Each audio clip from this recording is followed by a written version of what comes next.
partir de este momento comienza la parte editorial de Platica con Ángel, correspondiente al miércoles 3 de abril, perdón, acaba de terminar, les digo, perdónenme, voy lento, yo pues, 3 de abril del año 2024.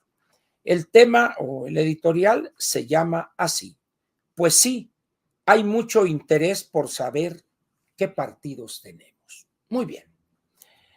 Había hecho en la primera plática, en su parte editorial, este lunes, hace 2 días, desde el surgimiento del PNR, donde el presidente Calles, o ya no presidente, llama a dejar la etapa de los caudillos atrás y crear la de las instituciones, y se crea el PNR, donde todos van a ser bien recibidos porque va a haber para todos.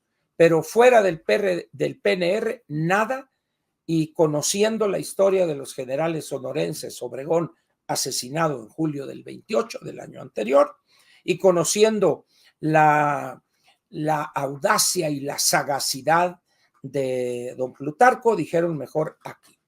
Muy bien, y así empieza a operar el sistema de partidos políticos en México. Un partido que surge para preservar el poder, no para ganar el poder. Esto es una distinción muy importante que no me cansaré de repetir. El PRI es un partido que rompe con la definición o el concepto clásico de partido político. No fue constituido como organización política para llegar y ganar el poder. No, fue construido para evitar las divisiones y preservar el poder. Es decir, ese grupúsculo y sus sucesores mantenerse usufructuando el poder político del 1929 a la eternidad. Y hay varios países en la historia moderna que han llegado así. El PECUS, el Partido Comunista de la Unión Soviética, el Partido Comunista de China, el Partido de los Trabajadores o Comunista de Corea del Norte, de la República Democrática de Corea, el Partido, no sé si se llame comunista, o de los trabajadores en Vietnam, el Partido Comunista de Cuba, etcétera, los sandinistas en Nicaragua. Y eso marcó al PRI. Y empezó a trabajar en ese sentido, a desarrollar una visión, estrategias, manipulación y toda una justificación histórico-teórica, si gusta usted. El PRI, ya en el gobierno, impulsó a intelectuales para crear una literatura de la revolución, un cine de la revolución, un teatro de la revolución, una educación de la revolución, una narrativa donde ese grupo era el heroico y que por esa razón estaba al frente del gobierno y por esas mismas razones debería seguirlo conservando. Muy bien. Pero llega el problema, llega con Cárdenas, llega el rompimiento, lo ponen en un avión a don Plutarco, don Plutarco se allana y Cárdenas se encarga de darle ya forma acabada a esa visión que es el sustento teórico ideológico de la actividad política en México, que es el nacionalismo revolucionario. Y ahí surge la forma casi como la conocemos: manipulación de obreros, de campesinos, del sector popular, e incluso había un sector militar del partido, en el PNR, que luego cambia al PRM, el Partido de la Revolución Mexicana. Ahí es donde empieza pues ya a crearse una estructura que en los años 36, 37, el PRI, el PNR, perdón, envió a la Unión Soviética en aquellos años un grupo de personas, de dirigentes, de políticos, a estudiar la estructura orgánica del Partido Comunista de la Unión Soviética y la trajeron y la implantaron en México. Esencialmente, ¿cuál era esa idea?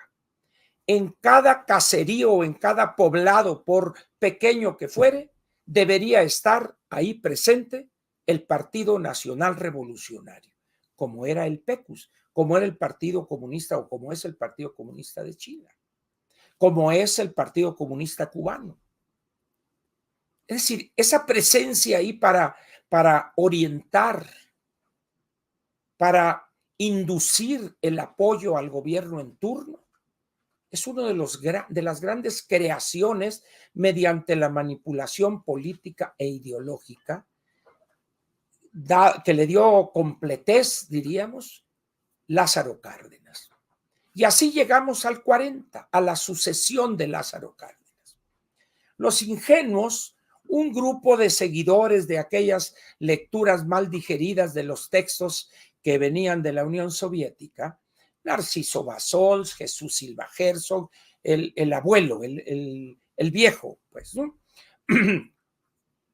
Bújica, con la onda de la educación socialista y acá. Entonces, todo el mundo pensaba que porque Cárdenas los había dejado hacer para montarse en la ola de los obreros, el Partido Comunista se incorporó abiertamente,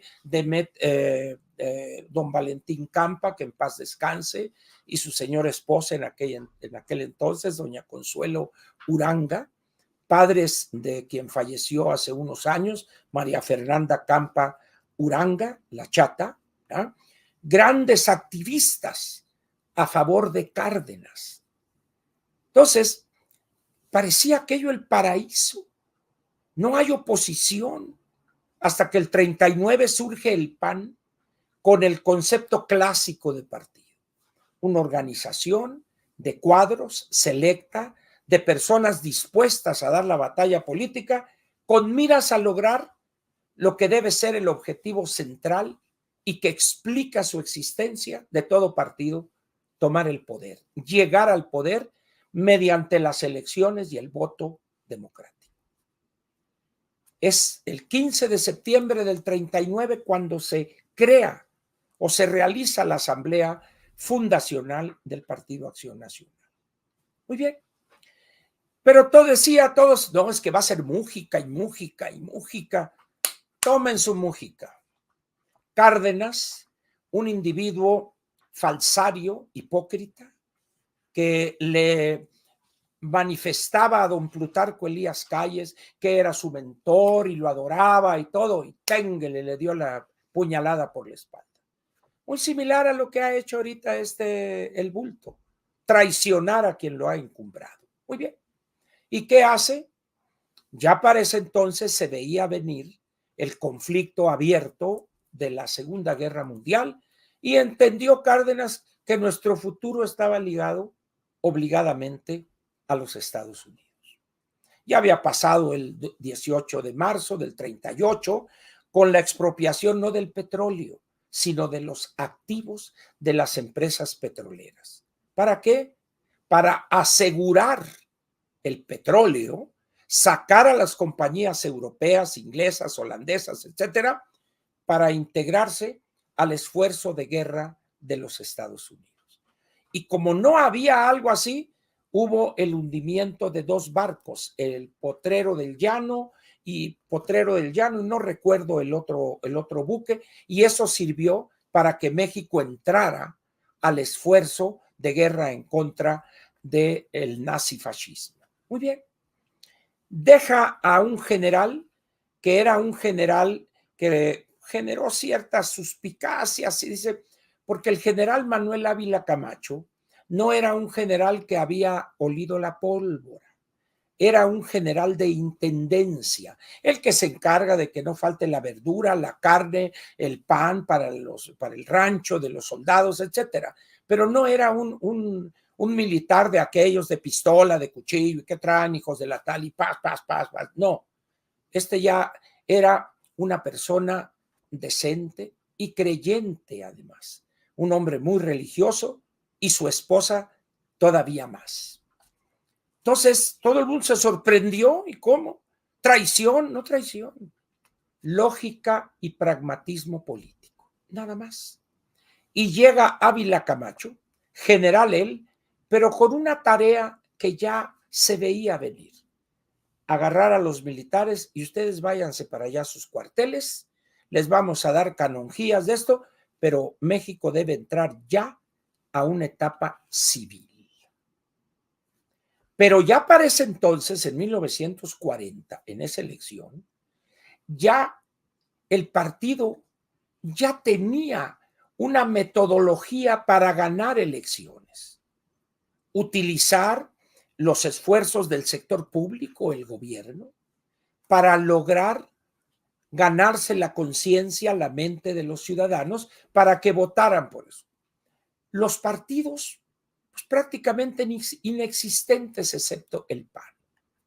Posteriormente por allá, y eso llegará a su momento allá por los años 50, cuando, no me acuerdo si fue Ruiz Cortines, el que dijo a los viejitos de la revolución cuando se creó el Partido Auténtico de la Revolución Mexicana, un grupo de revolucionarios que habían sobrevivido a Cronos y ahí andaban con bastón, y ahí andaban, el PARM, cuyo logo incluía el monumento a la revolución. Muy bien.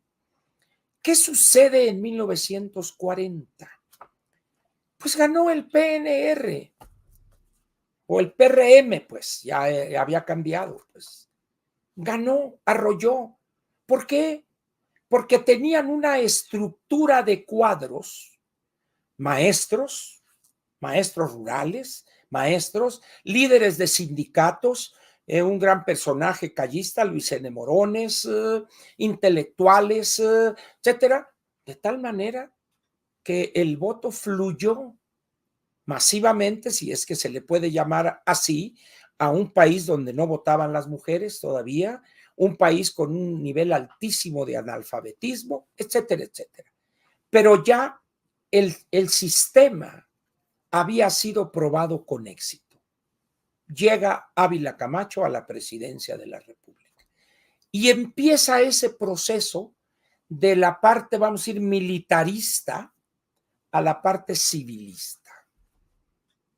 Y ahí es donde se empieza a gestar la nueva etapa, lo que yo llamaría la segunda etapa de los partidos políticos en México. Con el licenciado Miguel Alemán Valdés, que la CTM calificó como el cachorro de la revolución.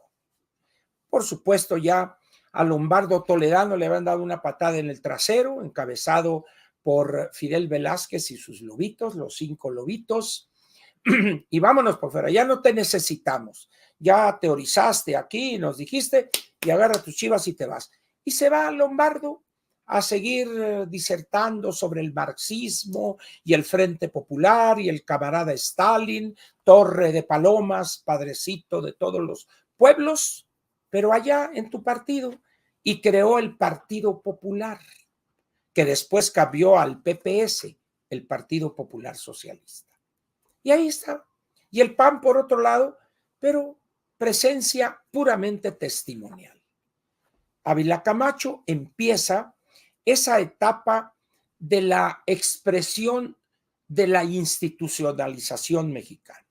Empiezan a llegar cuadros civiles, personas con conocimientos profundos. Ya el Banco de México ya estaba operando desde 1900 con calles 24, 25, pues ya, es decir, ya México estaba encarrilado con una serie de instituciones que el PNR había creado.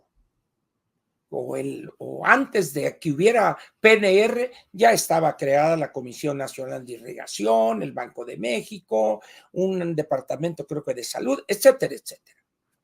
Pero es con Ávila Camacho cuando ya empieza a empezar a atenderse las grandes carencias que la lucha de 1910, iniciada en el 1910, dejaba ver. Obreros, por ejemplo, y el licenciado Antonio Ortiz Mena se encarga de diseñar la gran institución que ha sobrevivido a pesar de toda la corrupción de no pocos de sus directores generales, el Instituto Mexicano del Seguro Social, que entra en funciones en 1943, si no estoy equivocado, y que generó en el Grupo Monterrey de aquellos años una oposición férrea, que el socialismo y una serie de tonterías, ¿verdad? Porque el Grupo Monterrey, y ahorita veremos, se conforma de una manera diferente. Ellos empezaron desde fines del 19 o principios del 20 a hacer empresa. Es decir, buscar fábricas viejas, ponerlas otra vez, aceitar, y que la cervecería, la fundidora, y lograron crear un emporio industrial en un país rural. Y eso les dio una gran fuerza, pero ellos hábiles dijeron, yo no quiero ser político, yo quiero que los políticos me sirvan a mí. Y la razón de ser del Grupo Monterrey es esa. Yo acá estoy más allá del bien y del mal. Pero venga a cenar con nosotros, presidente Echeverría. Como no, ajá, ahí estaré el viernes en la noche. Ahí llego con ustedes para tener una plática productiva en favor del futuro de nuestro país. Muy bien. Y empieza pues Ávila Camacho a gobernar. Seguro Social, y que esto, y que el otro, y México empieza una modernización incipiente. Se fortalece primero en la educación, aquel esfuerzo que había iniciado Vasconcelos, se fortalece, la escuela rural, un sistema público de salud a través de la Secretaría de Salud y Asistencia, es decir, México empezó a obtener los frutos de aquello que se llama la Revolución Mexicana. Pero ojo, el Estado no usa esas instituciones para impulsar un nuevo país, sino impulsa esas instituciones para controlar al ciudadano, de tal manera que voten por ese partido, por sus candidatos, para seguir en el poder. Ya para ese entonces ya estaban las primeras tranzas y complicidades entre políticos, muchos civiles, alguno que otro militar por ahí, ¿verdad? Pero ya dicen, oye, pues es que esto está mejor, no se derrama aquí ni una bala, no se balacea a nadie, y podemos ser, y empiezan a surgir personajes de origen militar, pero que dicen, el futuro está en los negocios. Así surge la labor del general, ¿cómo se llamaba este señor? El dueño de PM Steel, Aaron Sainz, emporio azucarero también, y se convierte en un gran empresario. Y luego llega un yerno, creo que fue Hirschfield Almada, y Brun, el emporio ya en los 50, en los 60. Eso. Pero por allá otro general, Gonzalo N. Santos, que se ranchos, ganado, etcétera, y con una gran influencia en la política. Tan atrabancado que Ruiz Cortines lo envió a Bélgica de embajador. Pero ya esos generales, para estar en el pandero, tuvieron que o volverse empresarios o civilizarse, pero ratas los dos. Y ahí empieza ya a tomar forma esa corrupción que fluye de un sector al otro, de personas de las armas que olieron la pólvora, al licenciado civil que le entendía el derecho, cómo formar una sociedad anónima, cómo hacer negocios, etcétera. Y empieza a formarse ese México proteccionista que vio en el cierre de fronteras la forma de modernizarse, de crecer, pero también de hacer grandes negocios. Y es en ese ambiente, en el sexenio de Ávila Camacho, cuando surge pues la candidatura del cachorro de la revolución, Miguel Alemán Valdés. Y es con él, en esos 6 años, que la corrupción llegó a niveles estratosféricos. Grandes fortunas, los Pasquel, ¿qué era? ¿Cómo se llamaba este señor? Alamán o Alemán, Alemán era el presidente, era Pasquel, era este señor que creo que fue Almazán, y todos ellos al botín, pero ya con traje, ya no con kepí y 45 al frente. Y la corrupción se suelta y cobra visos de legitimidad. Y al mismo tiempo, el Partido Nacional, el Partido de la Revolución Mexicana, cambia a Partido Revolucionario Institucional. Ahí, con ese nuevo nombre, es que se legitima esa segunda etapa de los partidos en México. Ya aquellas pugnas intestinas dan paso a la colaboración de los manitos hermanados para meterse, lograrse colocar y disfrutar el botín de la revolución y la corrupción a todo lo que da. Son las épocas en que Miguel Alemán se hace de grandes extensiones de terreno por acá en el Estado de México, lo que hoy es Ciudad Satélite y toda esa zona, fraccionamientos, Acapulco, terrenos, fábricas donde se ponía como socio. Incluso hubo un personaje ahí que fundó una empresa que se llamaba Tamsa o se llama Tamsa, un señor de origen italiano, Bruno Pagliaggi, y así toda esa gente. Eso, el alemanismo, durante muchos años se convirtió casi en la definición de corrupción desde el sector público. Y así pasa Miguel Alemán del 46 al 52, y fue tal el desastre que tiene que venir la corrección y llega un hombre oscuro, tranquilo, sin mucho iris y mucho discurso, don Adolfo Ruiz Cortines, que es el que regresa para meter un poco de orden, adecentar la administración pública para que el 58 llegue la nueva etapa que es la que priva a la fecha de los partidos políticos.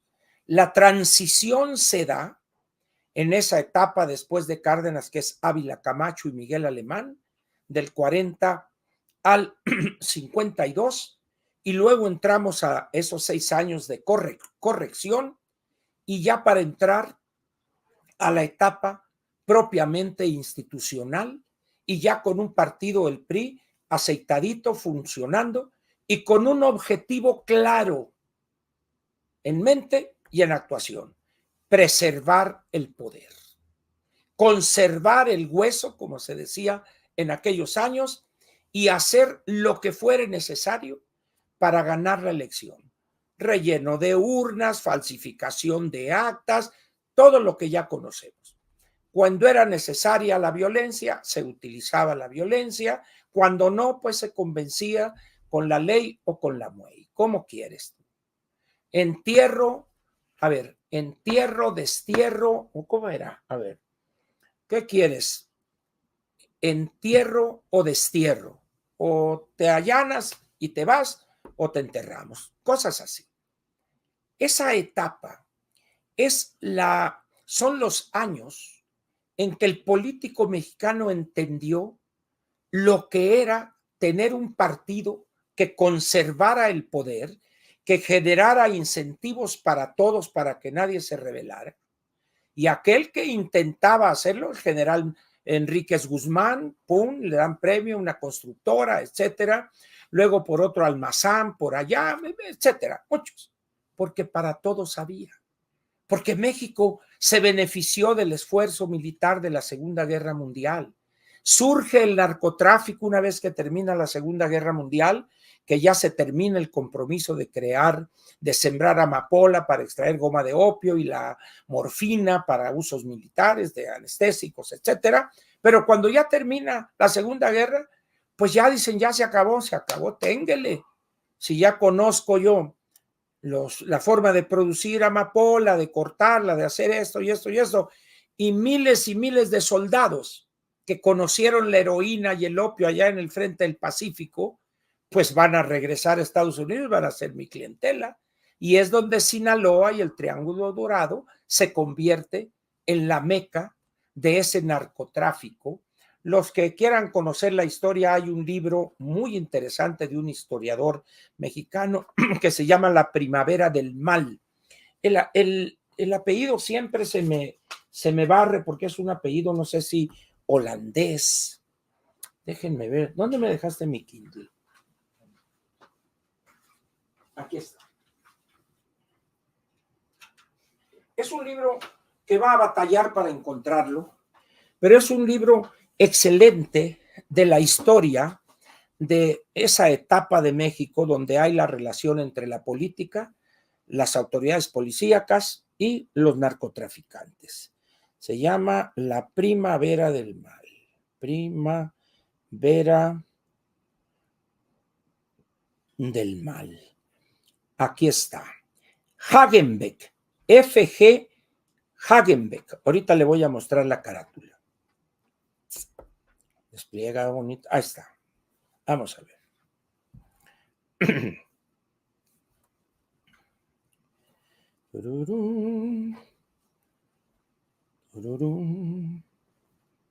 Aquí está. La Primavera del Mal de F.G. Hagenbeck. Un excelente libro sobre la historia del narcotráfico en México y, por supuesto, en donde fue el gran impacto en Sinaloa. De tal manera, pues, que México, del gobierno de Ávila Camacho, luego el de Miguel Alemán y el de transición, de esa moderación de Ruiz Cortines, esos 18 años, sentaron las bases ya para lo que podríamos llamar una industrialización o una modernización del México del siglo XX. Seguro social funcionando, reparto agrario ya con presas que habían sido promovidas en ciertos valles, como el Valle del Yaqui, en Sinaloa, etcétera, distritos de riego mecanizados, ejidatarios con una visión capitalista de la producción, como sería en el Valle de Mexicali, el Valle del Yaqui, del Mayo, Valle de Culiacán, etcétera. Si eran ejidatarios por la vía como habían obtenido la tierra, pero en mentalidad no eran campesinos, eran agricultores. ¿verdad? Y eso cambia el panorama mexicano.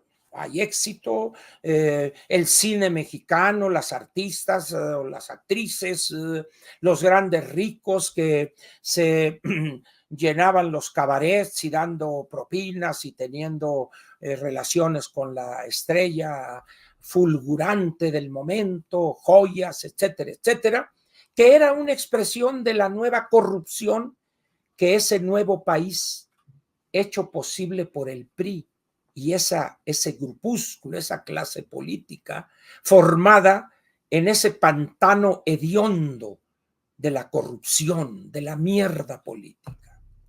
Esos 18 años son los que le dan forma a lo que posteriormente se perfecciona.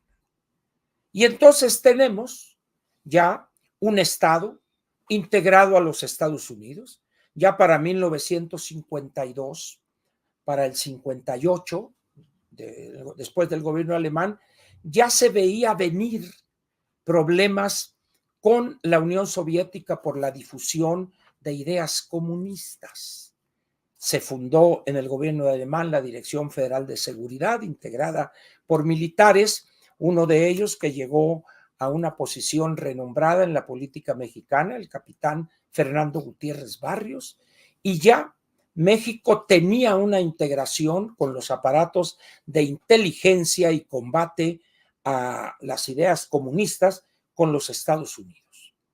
Ya había una serie de prácticas, secuestros, asesinatos, etcétera, y un férreo control de partidos de izquierda, entre comillas, que eran clandestinos, el Partido Comunista, por ejemplo, un partido proscrito aún cuando existía y se sabía,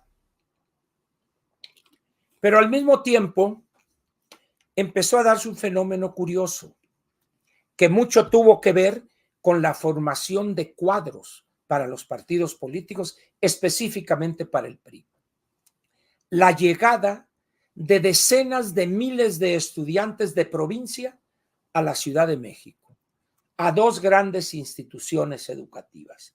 Una, el Instituto Politécnico Nacional, y la otra, la Universidad Nacional Autónoma de México, que durante muchos años fueron los semilleros de la formación de cuadros técnicos y políticos del Estado mexicano.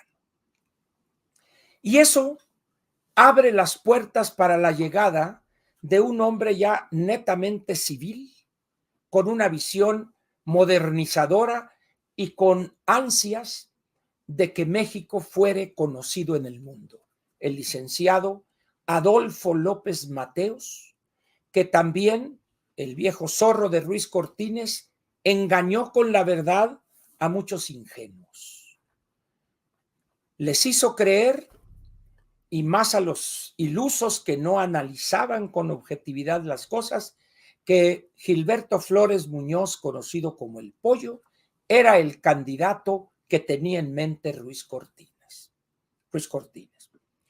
Para ese entonces, el 58, ya Miguel Alemán había pretendido ganarse el favor y admiración de los universitarios por la construcción de Ciudad Universitaria, de lo que se llamaba en aquellos años el barrio universitario, ahí en el centro de la ciudad. Todas esas escuelas, esas facultades fueron concentradas en Ciudad Universitaria, y aquello fue un cambio cualitativo rotundo. Pero ahí sufre el PRI su primer error estratégico. Resultó que esos jóvenes que habían llegado a la educación superior de todos los confines del país por la inexistencia de universidades en los estados, eso es una etapa posterior, cuando llegan y estudian, pues ya se sienten, nosotros somos la modernidad, y lo primero que intentan hacer es tumbar la estatua de Stalin. Estatua de Stalin, sí, porque quien hizo la escultura, quien esculpió la escultura de Miguel Alemán, parecía a Stalin, se parecía mucho a Stalin, y son tan malos los ingenieros de la UNAM que nunca la pudieron tumbar. Le tumbaban unas piedritas nomás ahí en la base, pero ni para eso sirvieron. Pues. Si hubieran llamado a ingenieros del Politécnico, ingenieros civiles, pues fácilmente hubieran hecho añicos esa estatua. Pero en fin. Entonces llegamos así a 1958.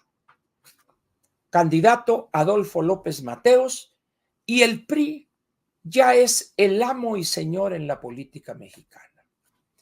Los jóvenes abogados, recién egresados de la Facultad de Derecho, incorporados a la campaña como oradores, en aquel entonces se les llamaba jilgueros, los jilgueros del PRI. Era un equipo de oradores que llegaban a Tinguindín y ahí se aventaban su speech, y aquí llega, y etcétera, etcétera. Eso pues sienta las bases para una nueva etapa que la encabeza López Mateos, que incluso podríamos decir que sienta las bases ya del México moderno, con todas sus limitaciones a fines de los años 60, porque López Mateos es del 58 al 64, y luego llega Díaz Ordaz, un hombre duro, un hombre con una visión anticomunista, autoritario, y que genera una serie de problemas, entre ellos el pésimo manejo del movimiento estudiantil del 68. Aquí le dejamos para el viernes entrarle a esa parte que es López Mateos como ya el que abiertamente piensa y actúa en consecuencia para construir ese México moderno, pero ojo, un México cerrado, una economía cerrada que basaba su éxito y su crecimiento en el cierre de fronteras, en la protección a ultranza de empresarios o negociantes mexicanos. Y eso que en una primera etapa se vio positivo y qué bien, la industria mexicana es el elemento fundamental que nos lleva a la ruina en 1986-87. ¿Por qué? Porque nos aisló de los grandes cambios que se dieron en el mundo como consecuencia del fin de la Segunda Guerra Mundial. El fin de la Segunda Guerra Mundial en el 45 lleva a Estados Unidos bajo la dirección y jefatura y égide del general MacArthur a imponer en Japón la democracia y la modernidad económica y política. Y eso tuvo un reflejo en otros países en aquella región. En 1949, Chiang Kai-shek ya había sido desterrado de la República Popular China y había llegado a Taiwán, donde había un crecimiento incipiente económico producto de la población japonesa que ahí vivía en la isla de Formosa, la Hermosa, pero en otros países también. En la India, por ejemplo, los ingleses dejaron un servicio civil de carrera que todavía persiste a la fecha, y así en otros países de esa región, y de ahí se explica el surgimiento de Taiwán, de Corea, Singapur en años posteriores. Y México se quedó aislado de esa gran corriente transformadora de aquella parte del mundo. Mientras tanto, Europa se dedica a reconstruirse porque quedó prácticamente destruida como consecuencia de los combates y los bombardeos en la Segunda Guerra Mundial, y Estados Unidos, la única potencia que quedó intacta en la Segunda Guerra Mundial fue Estados Unidos, y generan el Plan Marshall en honor del general que fue el que administró eso, y llevaron una cantidad de dólares para permitir la reestructuración o la reconstrucción de Europa, pero también del impulso a la democracia, a la libertad y a la economía de mercado. Al mismo tiempo, la Guerra Fría, que era una guerra que no era violenta, era una guerra en el terreno de las ideas. Dos campos en el mundo. El campo de la libertad, la democracia, la economía de mercado, y el campo del totalitarismo impulsado por la Unión Soviética, que había construido un espacio político geográfico en lo que se conoció como Europa Oriental. En aquellos países donde los tanques del Ejército Rojo llegaron, impusieron con unos cuantos comunistas de los partidos, aquellos que estaban medio clandestinos, y ahí se reproduce el ejemplo de un partido que llega no para conquistar el poder, sino para preservar el poder. Así sucedió en Alemania Democrática, en Rumania, en Polonia, en Bulgaria, en Checoslovaquia. Así sucedió. Impulsa la Unión Soviética a la República Popular China, impulsa en Corea, de tal manera que empiezan a fortalecerse esas visiones de partidos políticos que ya el PRI había inaugurado en 1929. Llegar al poder por las armas o la violencia y crear un partido para preservar el poder. Y el PRI se hermana entonces con partidos autoritarios, con partidos cuyo único fin era similar al suyo: mantenerse en el poder, generando un control político, ideológico, policíaco, militar, que los que les tocó conocer lo que era Europa Oriental en algunos de sus países deben de haber padecido eso. Cuba, ahí Alemania Democrática, la Stasi, construye un incremento de control y opresión en Cuba, que es después trasladado a Venezuela. Como ven ustedes, este fenómeno del PRI, que surge por la visión de Plutarco Elías Calles y el embajador de los Estados Unidos, el señor Morrow, años después es copiado y aplicado en Europa, en China, en Vietnam, Y entonces tenemos una nueva forma de partidos políticos o una nueva clase de partidos políticos. Los partidos políticos que no se construyen para ganar el poder mediante elecciones democráticas por un grupo de países que mediante medios violentos en Rusia, la revolución bolchevique, y en Europa Oriental los tanques del Ejército Rojo, como consecuencia de la derrota y llegar a eliminar a los nazis. Y en esas condiciones, pues, el PRI se fortalece porque ya no está solo. Ya hay otros países poderosos, la Unión Soviética, que le disputa a Estados Unidos la hegemonía militar y también política. En esas condiciones, pues, México ve una etapa casi de oro en esos años, donde nadie cuestionaba al PRI. Sí había brotes de descontento, que a los panistas los golpeaban, los metían a la cárcel, con una victoria por acá en una presidencia municipal y todo, pero básicamente nomás había un partido, el PRI, que desde 1929 se había constituido para controlar el poder, para preservar el poder al cual había llegado por las armas. Y la escuela del PRI es esa.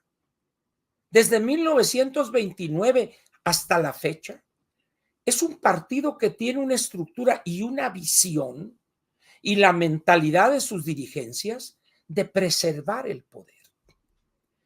El PRI, digan lo que digan, no sabe competir.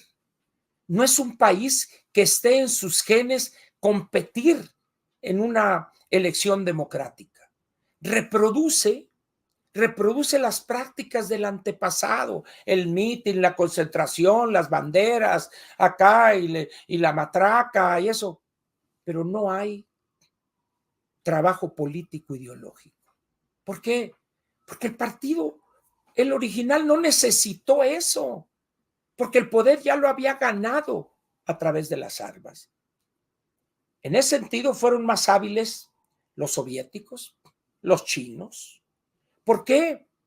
Porque entendieron que había que ganarse la mentalidad de sus gobernados y empezaron por los niños.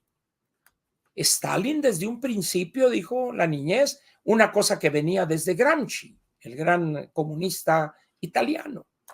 La cultura para controlar la mentalidad. Los pioneros, aquellos niños con una pañoleta roja al campamento, etcétera, y poco a poco les inculcaban una visión que era la del partido en el poder. Y así se formaron generaciones en Rusia o en la URSS, en China, en Vietnam, para llegar después casi a desaparecer la Unión Soviética, en China a abrazar el capitalismo más salvaje que podemos pensar. Corea, mientras no se abra más, corre el riesgo de sufrir un colapso económico-político. Vietnam tuvo que abrirse 10 años después del triunfo sobre la intervención norteamericana en 1975. Y Cuba, bueno, pues Cuba no es un país, es una estructura de andar limosneando en el mundo. Nicaragua, pues es un negocio particular del señor Daniel Ortega y su esposa. Y el PRI, en ese panorama, era casi un oasis. La guerrilla aquí, pues sí, en 1965, el intento de la toma del cuartel en Ciudad Madera, que fue acabado a sangre y fuego, y algunos grupúsculos de intelectuales de la pequeña burguesía urbana, 10, 12, que estaban infiltrados, los capturaban, etcétera. Y era la visión del foco guerrillero que Cuba vendía en América Latina. Al mismo tiempo, hubo del 68 para adelante y un poco antes, grupos de la línea china, de lo que se llamaba en aquel entonces línea de masas algunos o la guerra popular, que no tenía por objeto realizar actos violentos, sino llegar a convencer a los campesinos primeramente, etcétera. Otro día hablaremos de esa estrategia. Pero México era casi un oasis. México estaba, Acapulco, era lo máximo, las grandes estrellas de Hollywood venían ahí, las casas, las mansiones, y el jet set mexicano los agasajaba, etcétera, etcétera. Pero eso tenía que llegar a su fin. López Mateos, ya un hombre muy enfermo al final de su mandato, galanazo.